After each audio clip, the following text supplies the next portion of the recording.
Ah oui,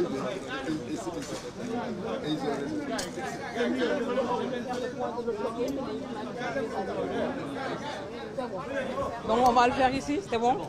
Alors, monsieur le Premier ministre, Commencez par le sauteur. oui. vous venez d'effectuer la passation de service avec votre successeur. Comment vous l'avez vécu? Nous venons effectivement de procéder à la passation de service avec M. Ousmane Sonko, Premier ministre du Sénégal. Je voudrais rendre grâce à Dieu et au président de la République Macky Sall, à mes parents, à mes collaborateurs, à tous les Sénégalais, à quelque niveau où qu'ils se situent, qui ont pu me soutenir pendant tout le temps où j'ai pu être dans le gouvernement du Sénégal. Je voudrais insister sur cet aspect qui est l'occasion qui m'a été donnée par le président Macky Sall en me nommant à des postes de responsabilité régalienne et en même temps dans l'attelage gouvernemental au plus haut niveau de cet attelage, Premier ministre du Sénégal. Je voudrais également dire que cela m'a permis de servir mon pays et de pouvoir donner la mesure de ce qui peut être à ma disposition et en termes d'expérience. En rencontrant aujourd'hui, dans le cadre d'une passation de service qui est empreinte de sobriété et de solennité, j'ai pu échanger avec le Premier ministre Ousmane Sonko. Je voudrais pouvoir le féliciter, lui souhaiter plein succès dans l'action qu'il aura à mener au profit du Sénégal et des attentes nombreuses qui sont là, et que Dieu le guide dans ce travail exaltant qu'il aura à faire. Je voudrais aussi féliciter le président de la République qui, aujourd'hui, a la charge de mener les destinées du Sénégal, Bassirou Diomaye Diakhar Faye, qui a été élu dès le premier tour le 24 mars 2024. Nous avons eu à le dire, c'est le choix souverain du peuple sénégalais et qui montre la vitalité de cette démocratie dont la trajectoire dynamique a pu se conclure par 3 alternances en 24 ans. C'est une performance remarquable et un motif de fierté pour notre pays qui, à chaque étape, peut, quelles que soient les circonstances, choisir les dirigeants qu'il veut, à qui il confie les destinées du pays. Et je voudrais pouvoir dire que cela est dû aussi à la solidité de nos institutions, dont le bon fonctionnement a participé à cette élection transparente et apaisée, mais aussi à la qualité de nos hommes politiques qui ont tous félicité donc les élus, particulièrement le président de la République, Bassirou Diomaye Faye, mais également le dynamisme de notre société civile et des différents acteurs qui ont été engagés dans le processus électoral qui a pu se dérouler dans les meilleures conditions et conditions qui ont amené une élection incontestable et incontestée au regard du fait que le résultat a été accepté par tous les acteurs politiques. Sur ce point, je voudrais vous dire qu'au moment de quitter mes fonctions, alors à la tête du gouvernement du Sénégal, mes pensées vont sur toutes les personnes qui m'ont soutenu. Et la personne la plus proche, c'est évidemment mon épouse, mes enfants, mais également mes collaborateurs, les populations de Tamba qui ont marqué un soutien indéfectible à mon endroit, mais aussi l'ensemble du peuple sénégalais qui ont permis de mener ce travail-là. Et je dois le dire que je pars avec un sentiment d'avoir fait ma part. Et aujourd'hui, ceux qui ont la responsabilité des destinées de ces pays, je demande aux Tout-Puissants de les aider, de les guider et de les ramener à prendre les décisions qui amèneront le Sénégal sur le chemin de la prospérité, du renforcement de la paix, de la concorde nationale, de l'unité nationale, bref, de tout ce qui fait la force de notre pays, son trésor qui est la cohésion nationale.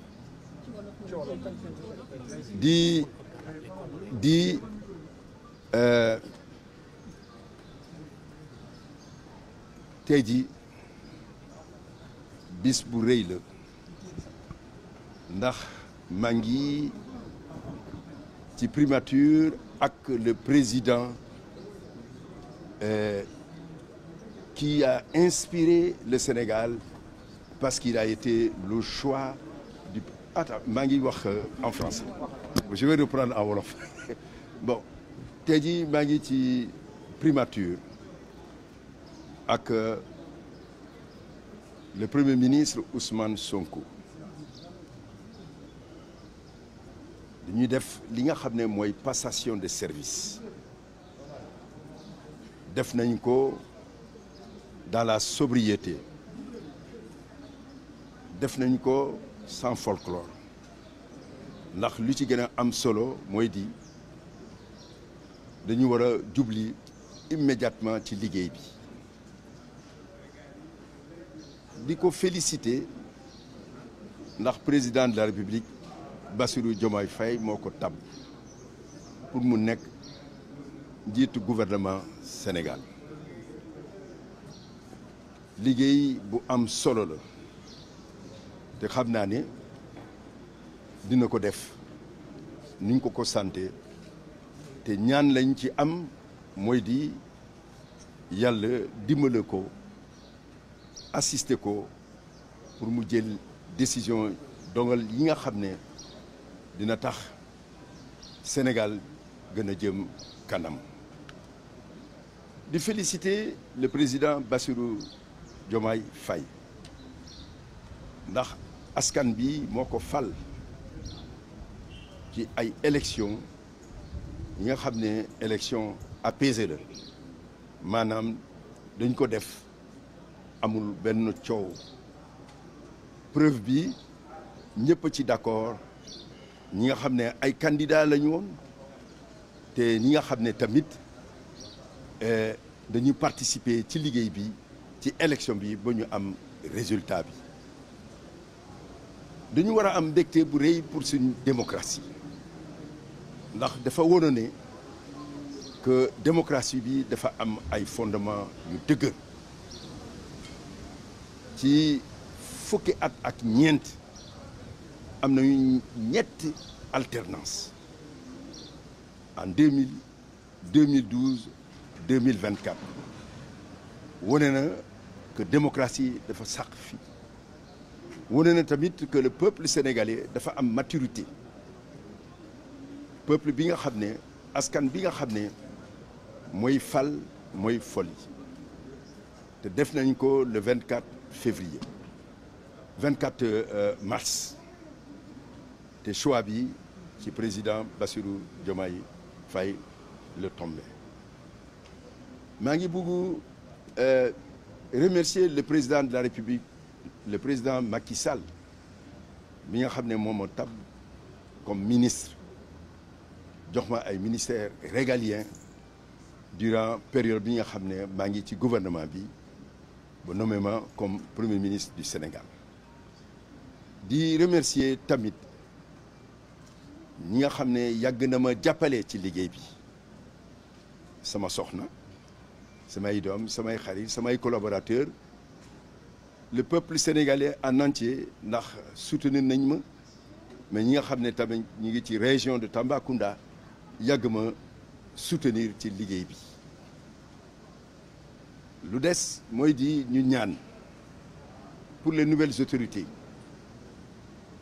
premier ministre moo nekk sama wet yàlla yombaloon ko liggéey bi mu def ko ni ko peuple sénégalais bëgg pour ñu gën a dem ci li nga xam ne mooy le développement de notre pays et en même temps di ko ñaanal ci liggéey bu mel nii nga am gudd femme ak wérgu yaram loolu laa leen bëgg a wax te di leen sant di leen gërëm wasalaam.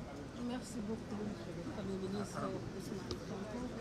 Le Premier ministre, vous venez de prendre fonction. Dans quel état d'esprit et avec quel message? Merci beaucoup. Je crois qu'on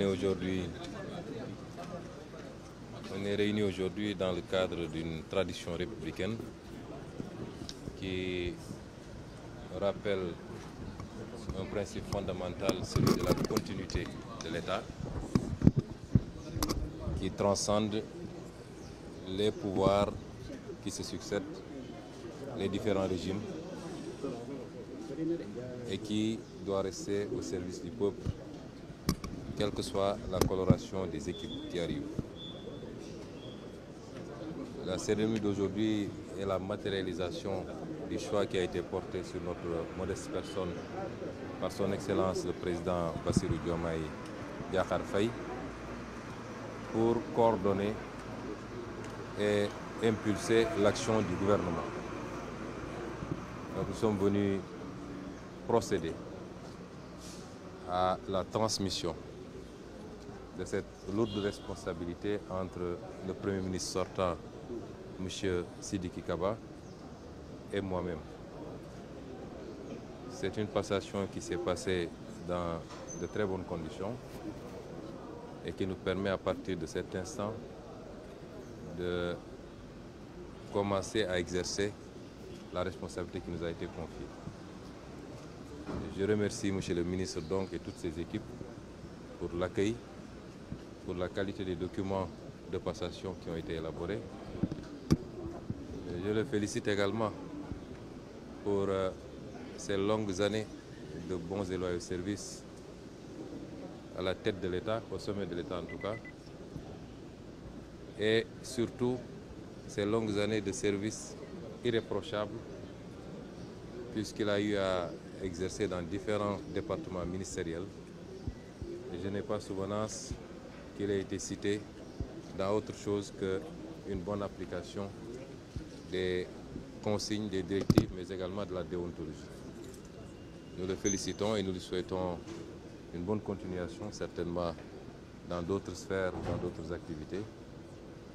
Et en profitons pour dire que c'est le premier acte qui est posé dans la prise en main de l'État. Le deuxième peut-être, puisque le président de la République a été installé la semaine dernière dans ses fonctions de président de la République.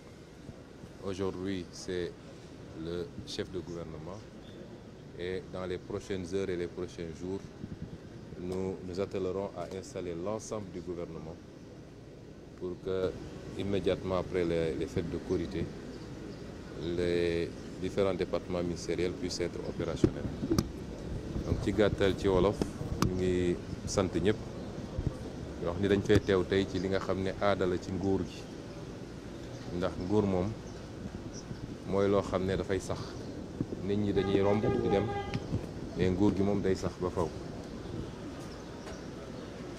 saa su soppi ko amee rek lu mel ni day am mooy ñi fi newoon yor ay ndombal tànk war nañoo jébbal lenge gi ñi nga xam ne ñoo yegsi ci cadre boobu lañ ko defee semaine passée diggante ñaari président de la république yi ñu def ko ci anam bu gën a rafet tey ñu def ko ci diggante ñaari élimaan jëwriñ yi moom monsieur Sidiki Kaba nga xam ne moom moo ne woon premier ministre ba tey ji ak ñun ñi nga xam ne président Bassirou Diomaye Faye daf ñoo tànn pour ñu wutu ko ci di ko gërëm nag di ko jaajëfal ci nit ñu dalalee tey moom ak ñi mu àndal yépp def ko ci anam bu gën a rafet ak ni ñu doxalee passation bi ci document yi nga xam ne defar nañ ko jébbal ñu ko